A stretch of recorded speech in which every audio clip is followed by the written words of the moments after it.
Welcome to the Level Up Artist Podcast. We're your hosts, Adriana Amay and Jackie Sanders. We're two art professionals sharing forward the advice and business lessons we have learned along our creative journeys. We talk to artists, leaders, and art professionals to demystify the creative process and discover new ways to succeed as a career-minded artist.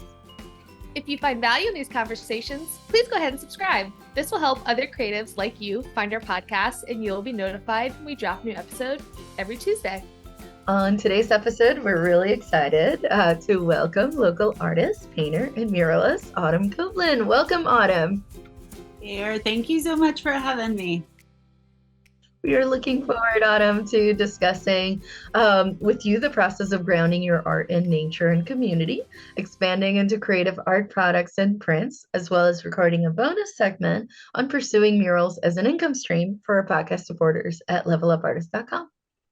But real quick, before we dive into all of that fun and great conversation, let me give a bit of background of you and your work in case some of our listeners are not yet familiar with it. So Autumn Copeland is a painter, muralist, triathlete, and Raleigh native. She holds a degree in fine arts and studied art in Japan and Italy. Often referred to as the Greenway artist, Autumn's original paintings have been given new life as a well-known print series that is included in many shop storefronts and libraries in Cary, Raleigh, Wendell, and beyond. Inspired by French vintage posters and by Triangle Parks and Trails, this series of paintings showcases the Greenway trails, as a portion of the proceeds from these prints are also donated to local organizations that support the trails themselves, which is absolutely fantastic. Autumn is a former resident of Art Space and currently is represented by CMAC Gallery right around the corner from us. And of course, Autumn, this is the formal introduction, but how would you describe your work to someone who has never seen it before? And also, I'd like to hear how you would describe Greenway, because I'm thinking depending on our listeners where they're located, they might use a different term for it. So That's such a good point, Adriana. That's I know some cities like have green belts or just green spaces, but trails, yes. So Raleigh is just really impressive to me that we've got at this point over 120 miles of trails, and these are like roughly 10 feet wide paved sidewalks that bypass a lot of the roadways. So they're going, it doesn't sound very romantic when you say it, but they're running along sewer easements along creek sides. And so like I always kind of joke that they're so picturesque, but they don't always smell very picturesque. so yeah, so my I've had fun to describe the style. Like I look back at old vintage travel posters, and I look back at old vintage like French posters for advertising. Toulouse-Lautrec is an artist I look to for inspiration a lot, as well as the National Parks series of posters. So I'm looking at all this sort of lithography, but I myself am trained as a painter. I love painting. I love the immediacy of painting. And so although I tried my hand in a class with Susan Soper to learn lithography, and I thought, oh, maybe this is going to be my calling.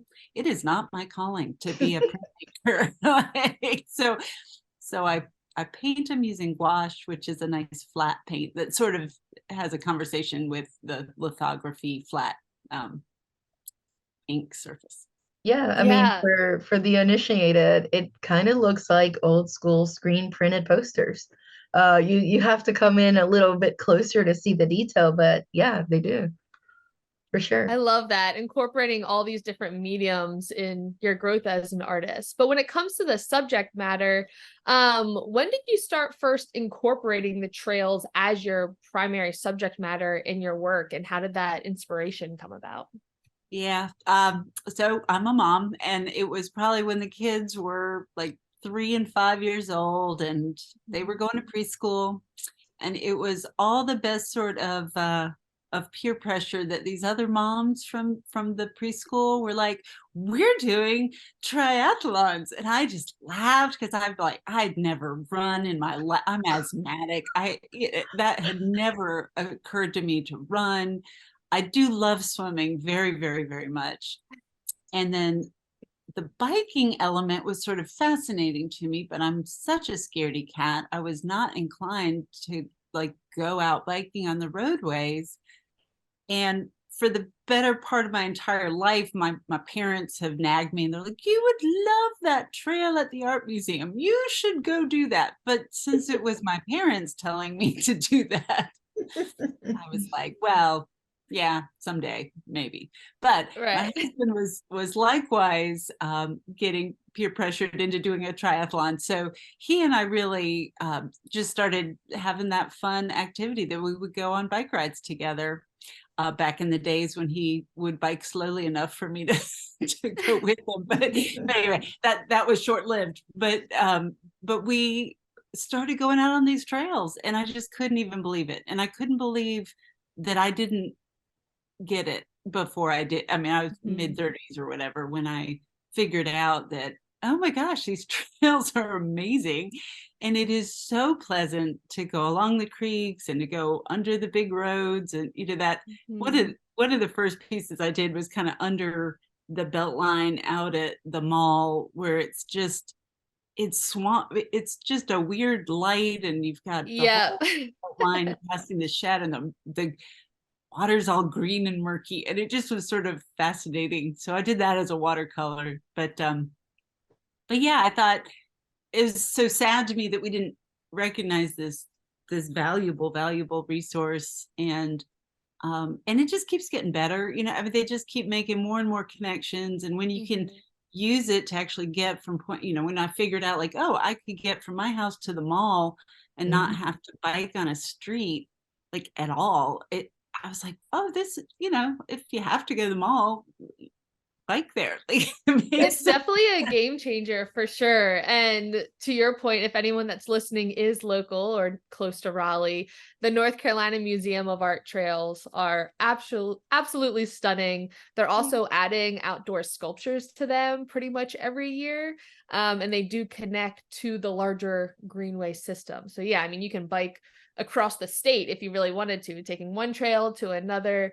And I think that's one thing when I first moved here to Raleigh, like 7 years ago, seeing the power that these trails have, because they're also so different. Even just hearing your description, like seeing the Crabtree Mall trails and then the North Carolina Museum of Art trails, or some are near water, some are very in the woods, but because they're the whole origin of them is because they're near a lot of these sewer lines, some of which you can tell more than others, but it's because they can't build infrastructure on there. So like it has to be protected land. So the most you can put is a paved trail. And they're like, well, we might as well have paved trails for our residents to use so that, yes, you may be in downtown Raleigh, but when you're on these trails at times, it feels like you're eons away from a city, and it's such a great retreat from the urban life or from the city, right? Even though you're 10 minutes from your house, which is such a beautiful, beautiful escape. Love it. Well put.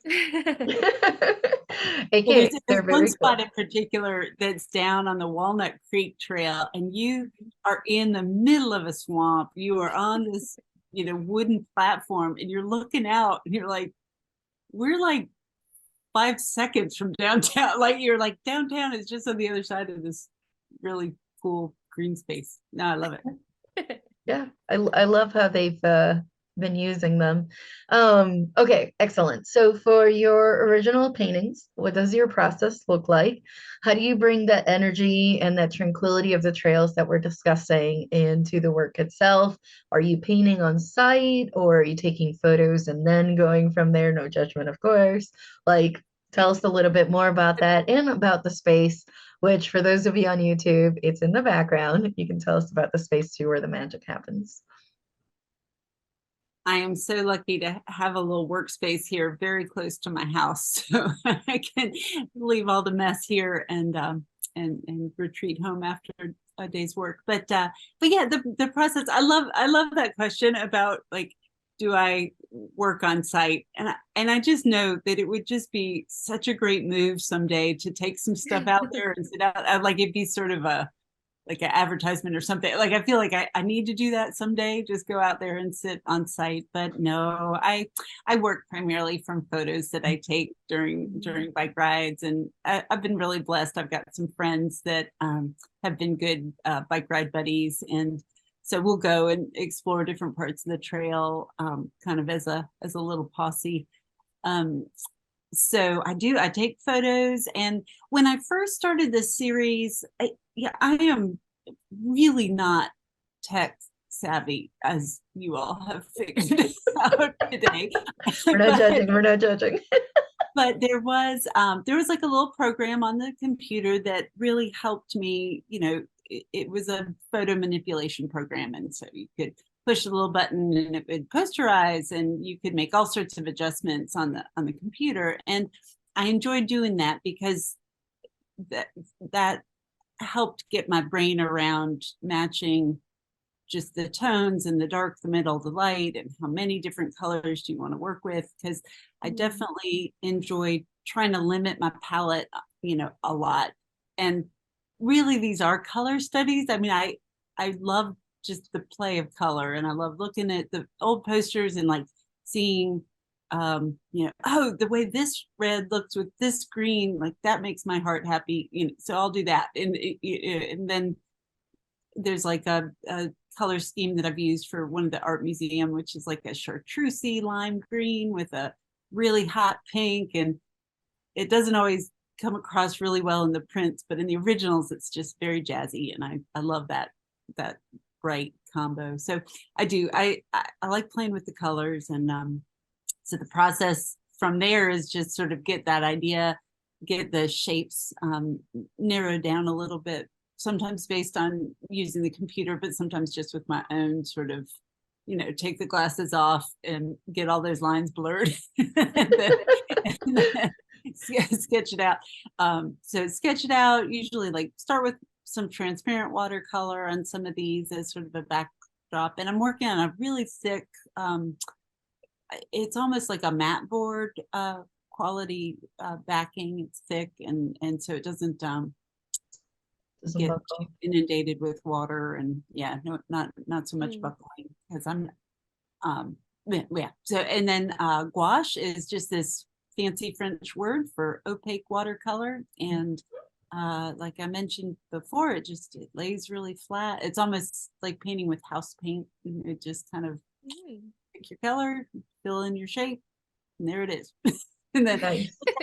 yeah, some of these I've sort of also gone over with Conti crayon and like included some more like drawn in lines, or like used the liner paintbrush and sort of added lines. And that's something I fight with all the time. It's just because it's edges, like it's all about these edges. And do you break the edges? Do you Or keep them crisp?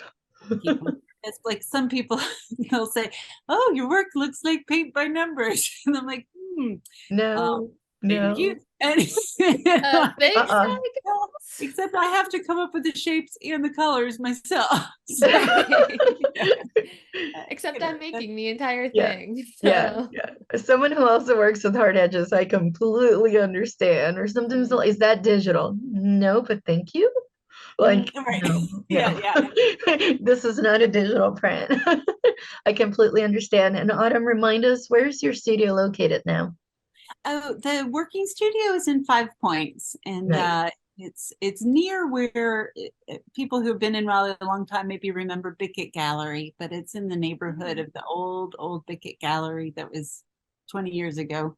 But yeah, it's a good. I share it with two other artists, and one is Pam Shank. She's a portrait artist and just a exquisite watercolorist. And Denise Hughes is my other studio mate, and her work is just incredible. She is an exceptional muralist, and she's very involved with projects that use reduce, reuse, recycle, like using plastic bottle caps. Wait, does she use the film? Old film? Old film. I'm not aware of her using old film. Okay, okay. She's like vinyl records and buttons and Cool. bubbles and Legos, and she does these fairly creative works, and Okay. it's so much Super fun to share cool. space with her because she's always got something exciting going on. That's awesome. I love that. We'll definitely have to check their work out because, Oh, thank as you you. know, as a former art space resident, there's such a cool community that you can build just like observing other people's creative process and maybe not knowing every intricacy of their work, but seeing it evolve from afar or over the wall is always so fun. Because One day when I walked in and I had been down at the beach and I was working on a beach scene, and Pam Schenk had a beach scene on her easel. And then of course on Instagram, Denise had like posted this amazing beach scene. And I thought, like, what is going on? Like all three of us all of a sudden were like, must Synchronizing. beaches. It all collided. Yeah. there's something in the air that day of just like you will be drawn to the water. Beach vibes. Oh, I love that. Well, real quick, I did have a question as a fellow athlete. I love how you were talking about kind of the origin of your connection with the Greenway being training for these triathlons or even just going out with friends riding bikes. It's a very active part of experiencing the trails. And so I'd love to hear a little bit more about that, of just the role of athletics in your life or even just general movement with your creative practice and the correlation between those two things. Oh, I mean, it's always hilarious to my mom that I run at all. Like, you're going running? What? I guess, yeah, I'm so not an athlete, and it is a little hilarious to me that my work is all because of being out there and being active, and I mean, it's absolutely the result of enjoying, being, getting that heart rate up and being out there, getting some vitamin D. I mean, it's all those things that combat depression, right? Mhm. Yeah. Like in a word, I mean, I I know that eventually you all are going to ask me this question about what does it mean to be a success, and I really enjoy thinking about that because I do think it's just so unique and different for everybody. My answer to that was No that spoilers, Autumn. No spoilers. okay. Anyway, I just think we're all a little happier when we're outside. And so it's like, as hard as running is for me, running is so hard for me. I do not enjoy it, but it's a time that, like I said, I've got some good friends. We go biking together. I've got some friends that we run together. And so it's a social, just a health conscious sort of thing to do. And Yeah, it's one of those things as an adult, you're like, I don't enjoy this, but I know I'm going to do it because it's good for me. Like, I don't love vegetables, but I'm going to eat them occasionally because I know I kind of have to. yeah, Like, it's adulting kind of thing. Yep. like I'm gonna suck it up. But Yeah. I do love though that even just hearing this from you, because obviously it's easy to assume, okay, you have some kind of connection to the Greenway because so much of the content's based on it. But it feels like, yes, it's movement, but also the relationships with people, because a lot of these stories you're sharing, whether like bike rides with your husband or runs with friends, it's almost like a thank you to the trails for these experiences that they've created with your friends, Ooh, which I that's think good. is like really beautiful. Yeah. Movement That, is involved with it, but it like if the trails weren't there, you wouldn't have that foundation to have those experiences. that's So, right. And it kind of, my frugality comes through too, in that, like, yeah, like you could go to dinner or drinks with friends and spend a lot of money, but you don't have to, like, you've already paid your taxes, like go enjoy those trails yes. out Oh there. my Like, goodness. because I love that we all own a piece of that, and Mhm. it brings Oh, me joy. Like, I do understand public spaces, and I do mm, want Americans to value our public spaces, because it's, Mhm. not something to be taken for granted, that Mhm. that trail is as much anybody else's as it is mine. And I just want people to know they exist. It's like, Yeah. it it did, like going back to that sadness of like, why didn't I know that these trails were as far along in their development as they were back when I started. Um, Yeah. Yeah. And depending where our listeners, are located, it's like, maybe you don't have trails near you, but chances are you at least have a park of some right. sort, a green square of some sort in the middle of a busy city. Or another one, I love the trail, but my favorite is actually the Arboretum, which is another city resource, and a lot of countries and cities have it. It's a little bit different. It has its own trail of sorts, but the plant nerd in me enjoys it more because things are labeled. So I can see exactly Love what each plant is. They're all tagged, and usually there's like QR codes and things with it. So I can read up yeah. more about it and see if I can have it in my own garden kind of thing. So that's the plant nerd side of it. Oh, But right. similarly, these are spaces that our tax dollars help pay for, that our government sets money aside for. And I don't know, they're also like a lung for the city. I know you were talking about mental health. Of course, there's a Mhm. physical health part of it, and you go in and the air is just so much cleaner. I mean, there's so many more trees like scrubbing all the pollution out of the air, and you're just like, and the birds are chirping, and usually there's a water feature of some sort. Luckily in the Arboretum, it's clean water. Thank you very much. I No, love no this murky waters in that one. Same thing with fish pond parks. is such a special spot at the Arboretum. I Yeah. love. Oh Yeah. yeah. And then like in the Mhm. parks, usually sometimes there'll be a fountain or something else going on, some of their water features. So I don't know. It's like these nice places where, like you said, you don't have to go somewhere expensive to hang out. You can just go into a natural space and kind of go from there. But Mhm. with that being said, I do want to ask you, how does the art that you are focused on, making influence the type of opportunities that you like to pursue? Um, well, that's interesting. Yes, I did see that question. Um, the type of activities I like to, well, I mean, maybe we've kind of covered that in a way. Like I do, like I get inspiration from being out on the trails. So what that, the joy of celebrating some of my favorite trails, then leads me to want to go explore other trails. And I mean, certainly, a favorite project that I had right at the beginning of COVID times was the Triangle Land Conservancy came to me, and they were like, "We've got this new Williamson Preserve that that we're preserving. There are bike trails, there are hiking trails, there are ponds, and they invited me to see that space. And so just hiking around with the people that were the most excited about this new protected land, like that was so much fun and such a memorable day of just walking through and taking pictures like a crazy person of like, here's a baby longleaf pine, look, baby longleaf pine. And anyway, so I did a few kind of sketch paintings for them, sort of small, but that that was great. And I mean, that was the kind of opportunity I had because of what Of I the was work doing. that you do.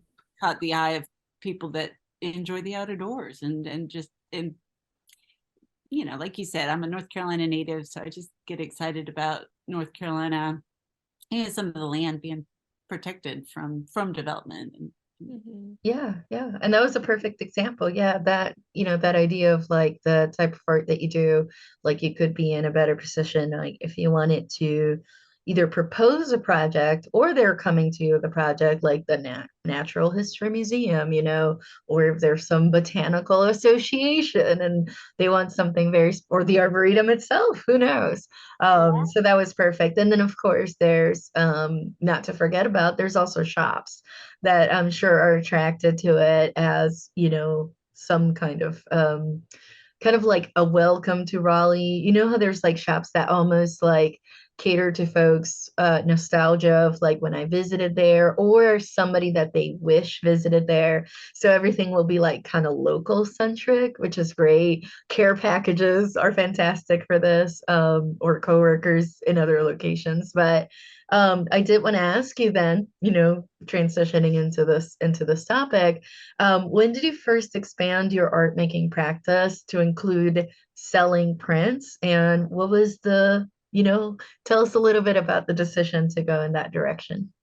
Yeah, that happened really at the get-go. And what there was a class I took. So in Raleigh, there was something called Visual Art Exchange, which is, I mean, Mhm. it's still in existence. And this is many, many years ago. I took a workshop there, and it was called Living Your Art.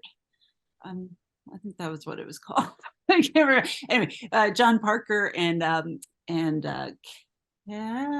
Kat Lamberto were the facilitators of these discussions about being an artist and this and at that point too, my kids were young, and I just had always gotten this advice of like, don't stop doing art just because you have kids. Like, it was sort of the repeated mantra from a lot of the older female artists that I looked up to and was so enamored with. And they would be like, I just wonder where my art would be if I hadn't stopped when I had kids, and that it really stuck in my brain. So I was like, oh, I just need to keep doing something. So um, all of that is to say that I took that workshop, and what it allowed was this time and place to just be quiet and sort of sit with my thoughts. And they really asked that question, like, what does success mean for you? And for me, it was at that point, I was like, I just need to keep doing something. Yeah, just Not do it. stop. That's I can't success. stop. I gotta do some art creation here and there. So in that, sitting still and thinking about what I wanted to do, it was right at the same time of practicing up for these triathlons. And I thought, oh, and it just kind of came. It was like, oh, I do these paintings Mhm. celebrating something that's really meaningful to me. I make accessible price point by creating these high quality prints and signing them, and then I take a portion of those proceeds and donate to the trails. So it was like it all made sense to me in that moment. I was like, oh, so I can like pay it forward because it'll, I just, it's a celebration. It's a love letter to my city. Like, really, like the whole Wonderful. project. It's color. It's playing with color. It's just like, this is something I love so much. So I want to share. But Yeah, well, and that makes sense because then it's like if you have some folks you're meeting on the trails and you sell the one version you have of this thing to one of them, and then another one's like, but I want a copy too. Like, I was there in that, in that trail with you in that memory. Like, how about me? Then logistically, that makes a lot of sense. Now you can have more persons that are experiencing that trail also have, again, it's like a memento, of the time and place, almost like a time capsule in a way. But I love that idea that then you take a portion of it and give it back to the trail that inspired the image in the first place. It's beautiful. it felt really important to do that, certainly, because it is, it does belong to all of us. And, yeah, it just felt like the right way to handle that, which was kind of funny. Yeah. Just when I approached the city, I was like, I would like to donate money to the greenways. The city sort of was like, what? You just want to give us some money? And Yeah, what are the I won't say no. strings? when I started, I was like, maybe I'll have as much as $20 to give. I mean, I just had no idea. They are not exactly set up for donations, but so then I sort of transitioned and I donated to the Triangle Greenways Council, and I donated to them for a while, and then I got introduced to the East Coast Greenway, and so the East Coast Greenway is based out of Durham, and they're going all in. Like their nickname is they are the urban sister of the Appalachian Trail. So as the Appalachian Trail is going all through the mountains from Georgia to Maine, but the East Coast Greenway is connecting all of the major cities along kind of the eastern seaboard from Maine all the way to the Florida Keys. And I really have enjoyed working with them and just cheerleading for them from a distance. But I definitely donate now to them. Oh, was that's so cool. amazing. And I love that correlation because so many people know of the Appalachian Trail. And so seeing as like, okay, this is the intersection of the cityscape with that trail is so fun. Yeah, yeah. And I absolutely love that. And I'm sure especially as like a young mom too, it was so helpful to have one, a creative practice in place, something that you're super energized with, wanting to prioritize. But one thing that I always love as an artist and as an athlete and just I guess human in general is when one of your priorities really helps reinforce the other things that are important to you. And so having a creative practice that then is based off of the trails probably encouraged you to go out on the trails more, move your body, and just take that time to slow down, I'm sure is pivotal and that phase of crazy survival mode as a new mom. So I love the fact that you were able to create a practice and now like subject matter that all of those things are reinforced by each other. I think that's really inspiring and shows like when things are a good fit, they shouldn't always feel like they're in conflict with each other. Obviously, there's logistics of scheduling, and we all wish we had more time in the day to just walk on the trails for 4 hours every single day. Wouldn't that be nice? But when you can kind of double dip of, oh, I'm getting inspiration from my new work while also moving and getting outside can be really, really helpful. So real quick though, thinking logistically, can you share a little bit more about your print process from that logistic standpoint? So like, do you print them yourself? Do you have a local printer? Do you do an online print on demand service? What does that behind the scenes look like for our listeners?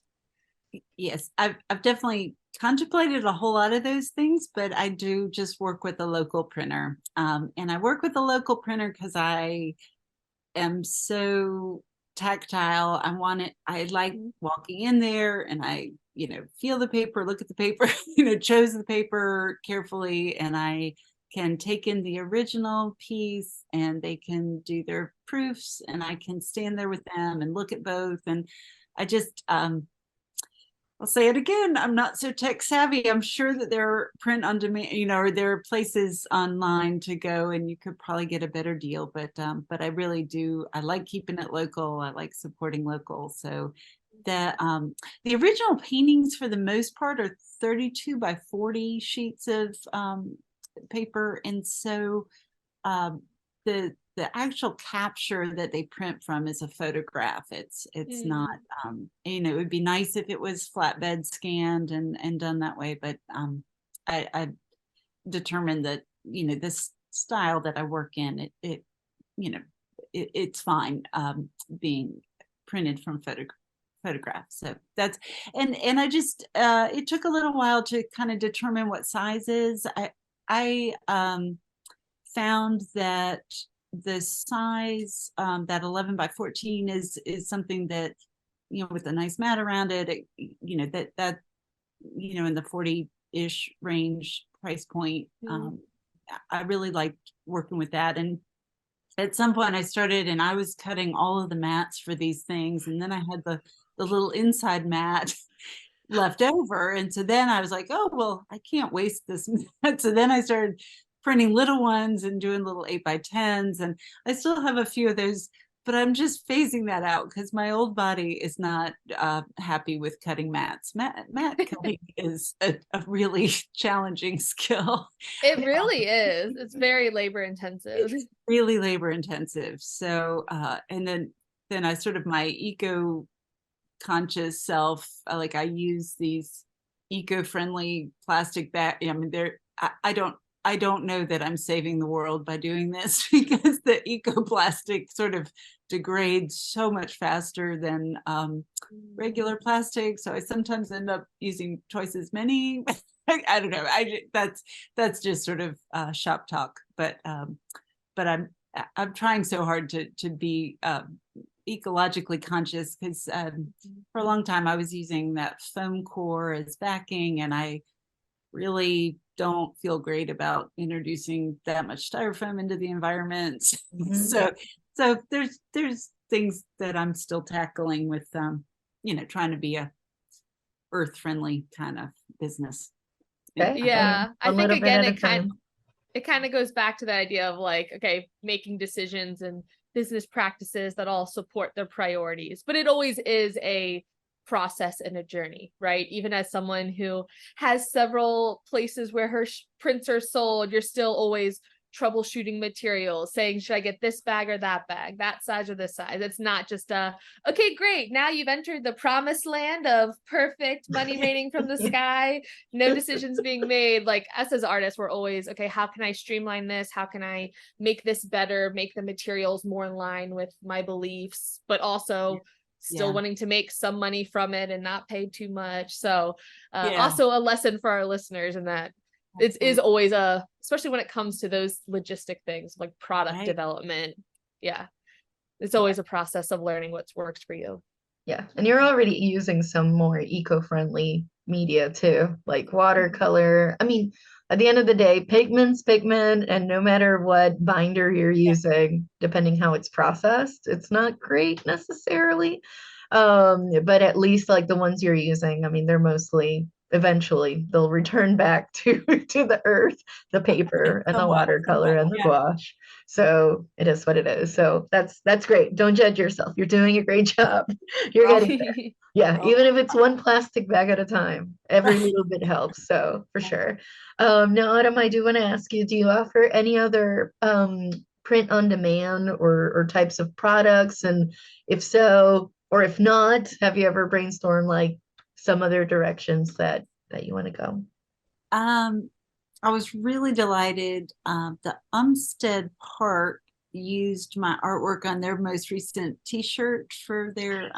It's the what's it called? Umstead Coalition, I think is the group. So cool.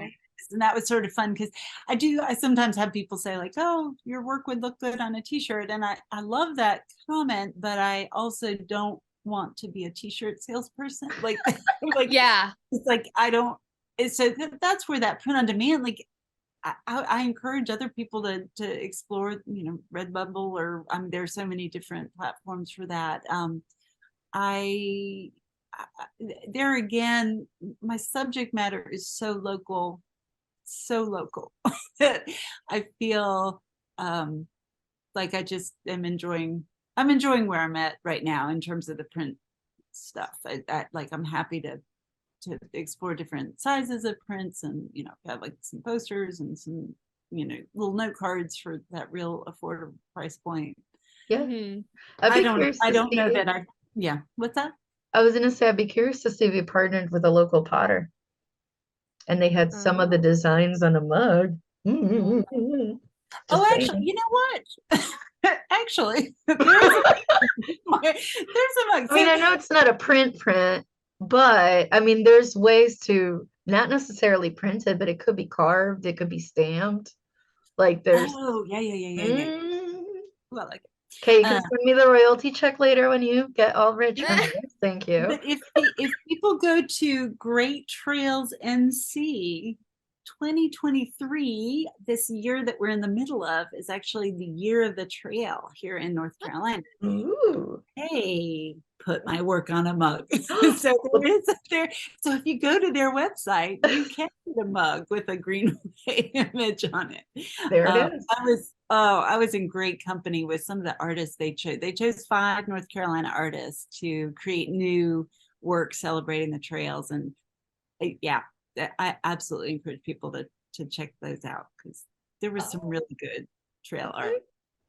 That's awesome. I love that. Yeah. maybe I should have mentioned them earlier. Sorry. Yeah. But when it comes to products, I think, again, like you kind of made such a great point in terms of you're not opposed to your work being on these products, but there's always a fine line with artists. I think especially the differentiating factor is often like having to buy product up front and storing it, which I try to cautious most artists from doing if you can avoid it. So that's why the print on demand sites are so nice, because you can decide, okay, I want my artwork on these different products, but it's no upfront cost to you. Of course, the profit margin's a little lower, but the worst thing that you can do, which if it's happened before, no shame to anyone, we've all done it with either packaging supplies or art materials or something, where you overbuy in the beginning to try to get the price point down. And then you decide, oh, I actually don't like this fabric, or I actually don't like the color of this design. Or in my case, I'm like, okay, I'm going to buy all of these bubble mailers because I'm going to just sell products like crazy. And I need to be available with like 200 of these mailers. And be like, I bought those 4 years ago and I'm still working through it because most people want to pick it up from my studio because my sales are local. So I'm not shipping that often. Or if I am, I'm going to need a bigger bubble mailer than I actually bought because it needs more packaging. So I'm like, well, all right, early lesson. But yeah, having all that excess inventory can feel, as you said, like you don't necessarily want to be a t-shirt retailer per se. Like you're not opposed to it, but if someone else wants to do it, great. But you don't want to have a whole clothing rack of t-shirts and sizes in your shop. That's not my goal at the moment. I should say. I'll just say they may come along. Like House of Swank is great. We can talk anything. Exactly. Goals change, which real quick, we are going to take a break to get a quick word from our sponsors. But when we come back, we do want to hear about how you define success as an artist. This episode is brought to you by the Level Up Artists business community. This ever-evolving membership values community over competition and growing connections with fellow creatives who share the same goals and challenges as you. Life as a modern artist can be both exciting and overwhelming. Art school or self-taught, emerging or seasoned professional, there's a lot of information out there, but what do working artists actually need? Other industries have continuing education programs for their professionals to sharpen up their skills and stay up to date with the systems, technology, and tools needed to succeed. And we believe that artists should too. We've spent countless hours of trial and error weeding through tons of information to find the gold and creating sustainable systems that actually work so you don't have to waste your time going down endless rabbit holes. We are passionate about exchanging ideas and sharing resources with fellow career-minded artists about the business side of art. From artist documents and exhibition prep to templates and tools to help you work faster and smarter, our course modules cover everything from social media to technology and sustainable studio practices too. Ready to get started? Head on over to levelupartisthub.com to learn more, get immediate access, and level up your creative career today. Welcome back, everybody. So we'll go ahead and dive straight in. Autumn, how do you define success as an artist? I love this question. And I thought about it, and I thought one time when my studio was an art space, a woman came in and she was moving into her college dorm as a freshman. So she dropped $40 on a print from me. And she said, when I look at this piece, it's going to remind me how happy I am when I'm outside on the trails. That just encapsulated it for me. I was like, so something I'm made is going to help this college freshman, just be reminded of the joy that she feels from being outside on the trail. And I thought, that's it. I mean, I felt like, okay, check that box. I did it. It just was so meaningful. And so I do, I just, it feels like, there's certainly economic goals that, it's great to not lose money. It's great to have, I could say at this point, I know I've donated over 20,000 to the trails and that feels fantastic. I'm so thrilled with that as a success measure, but yeah, it's all. At the end of the day, it's all about the impact on that end collector, user, etc. Love it. I love that. And congratulations on 20,000 and growing, I'm sure. That's a huge accomplishment and really does make such a big impact that even if it started with just $20, it grows over time. It's I swear I'm gonna make it big one day, I swear. And you're like, okay, great. Yeah. Amazing. So now, what is one piece of advice that you wish you had heard before you got started on your creative journey? Well, I think I kind of touched on it with just that whole don't stop thing. I mean, just don't stop. There are all sorts of things that tear at our attention, and I mean, I am as distractible as any ADHD person can. you know. So but that kind of, hearing the voices of those 60 something year old ladies saying, just don't stop, because it all builds on itself. So as you create, you get more idea, and you just I think it's as easy as that. Just when Nice. you're called to create, just keep doing it on whatever level you can. And at the time, or, maybe this is something you've come up with, did they give you any actionable bits on that advice? Like, did they say spend 10 minutes a day, or Ooh. say save it on your calendar like twice a week at least? Like, did they give you anything like that? Just thinking of some of the younger listeners we have, sometimes we're in the middle of balancing college and like 3 side jobs, and they're like, okay, it's easy to tell me don't stop, but how I do know. I fit I this know. in? I don't have, and I'm not, I don't do scheduling very well myself. So it's really fits and spurts. It's when the mood strikes. But I'll never forget being less impressed with my artistic abilities than when I stayed up and, the kids had gone to bed and I was working from like 11 at night to 2 in the morning on design for one of these. You know how the buses have artwork sometimes on the side of them? And so Yeah. I came up with this idea I thought was great. It did not get on a bus. I'll just say that much. It was not successful, but it was just, there's late nights of working, but I can't really recommend doing your best work at midnight, but sometimes that's when inspiration strikes and you just, work it in where you can. But I will say, like, although, the advice givers, I didn't necessarily have a set structure, but I would say that, like, an inspiration for me are the works of the people that call themselves the daily painters. That Carol Marin is one, Teddy Parker is one that I just absolutely I'm so impressed with, and oh gosh, I'm blanking on her name.